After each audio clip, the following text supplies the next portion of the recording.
Hello and welcome to my weekly video blog, and today on A Vogel Talks Menopause I'm going to be talking about, is stiffness a symptom of the perimenopause and menopause? If you like my tips and advice, then please subscribe and remember to hit the bell icon so you can be notified of all my new videos. So are you feeling stiff? Are your muscles and joints creaking that little bit? Are you wondering, is this just my age or is it anything to do with the menopause? So what I'm going to do today is look at why muscle stiffness can be a symptom of the perimenopause and the menopause and what you can do to help yourself. We know that joint pain is a really common symptom in the menopause, and the majority of women can experience this to some degree at some point as they go through the whole process. But one of the things we've noticed, especially just recently, is that a lot of women are complaining about muscle stiffness.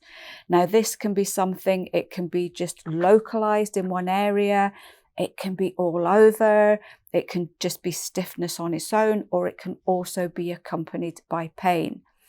So very often other causes can be, you can wake up really stiff. You might find that as you get out to bed, you're creaking and you just can't move about too much. But as the day goes on, everything eases up and then you feel okay. You might find that you feel stiff after sitting for a while. So maybe if you've been working at a desk, if you've been standing for a long time in one position, or maybe in the evening when you're sitting watching the TV or reading, you decide to get up and just find that initial getting out of the chair, everything's creaking and you just, again, you can't move properly just for a little while. You might find again that your neck and shoulders are getting stiffer, especially if you're sitting or working at a desk. You might find as well that it's just specific areas. It might just be your fingers that are getting really stiff. It might be just your hips, or it might just be the leg muscles when you start to move. So how on earth does this happen at this particular time? We do know that falling estrogen itself can affect muscle function. So it can just basically be to do with muscle flexibility. It can also be due to dehydration. And we do know that, again, falling or fluctuating hormones can affect the elasticity of your tendons and ligaments. And tendons and ligaments help to attach muscle to muscle and muscle to bone. So if these are starting to stiffen up, that is going to affect your whole range of movement of the muscle. So the muscles are not going to be able to move as far, and that's when they start to seize up and get that little bit stiffer. It can be due to low magnesium. And again, magnesium is one of these minerals. It's needed for so many different things in the menopause.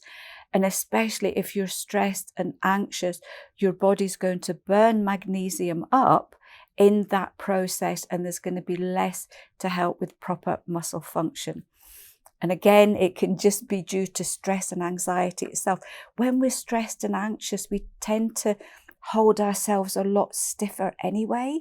And if we're doing this on a daily basis, we're not using the whole range of our muscles, and they can end up stiffening up on a regular basis.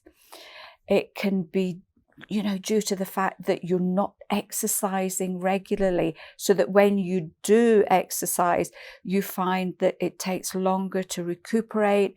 Or if you do really heavy duty exercise, maybe once or twice a week, you're at the gym or you go running or you do something out of your usual daily activity, you find that maybe the next day your muscles are really sore and stiff, whereas maybe a few years ago that wouldn't have happened. It can also be due to muscle overuse. So again, I usually find in the spring, I'm out in the garden. I haven't done any digging for about 5 or 6 months. And the first few times of digging in the garden, my back tends to get a little bit tender and stiff for a few days. So it can just be that kind of overuse that our muscles are not used to. So what can you do to help this? Certainly the water. Remember to keep yourself really well hydrated. This is something that can work really, really well. Remember the magnesium. As I said before, we need it for absolutely everything.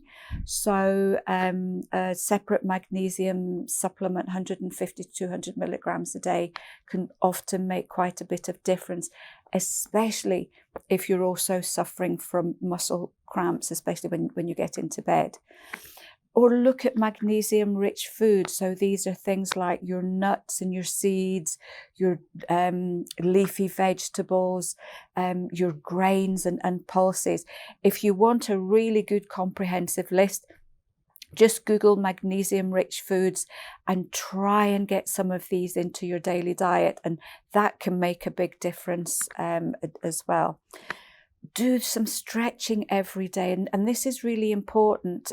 Muscles, as we age, and this isn't really anything to do with hormones as such, although they can be a part of it, but as we get older, our muscles can atrophy. So that basically means that they stop supporting themselves, they get thinner, they get weaker. And as you get older, if this happens, you have less muscle function generally, which will affect your walking and daily movement habits, but it will also find that will affect the joints. If your muscles are really weak, then they're not going to support your joints, and that can be a contributory factor to things like arthritis. So keeping your muscles strong and in good condition is absolutely vital for your general health post-menopause. So for me, I do my yoga usually 15 or 20 minutes, 3-4 mornings a week. YouTube is great for that. There's really easy exercises if you've not done it before, or if you don't particularly fancy yoga but just want some good stretching exercises. Again, YouTube is probably one of the best places to go for if you want something quick and easy. Some women tell me they prefer to do stretching just before they get into bed. It seems to give them a better night's sleep, and then they wake up less stiff the next morning. You could look at our arnica gel. Arnica gel is used traditionally to help muscle aches and pain. So this is something you can apply after you've done that little bit of digging or that extra little bit of exercise. And just to remember to keep active every single day. Use these muscles, because if you don't use them, you will lose them. And just remember too, as far as weight is concerned, good muscle mass burns up more energy than weak muscles. So again, the stronger and healthier your muscles are, this is going to help you to maintain your weight as well. So I hope you found this one helpful. If any of you out there have any other tips, please share them. We love hearing about all these different things that you wonderful ladies do to help yourself. So please keep them coming. And until then, I'll see you next week for another edition of A. Vogel Talks Menopause.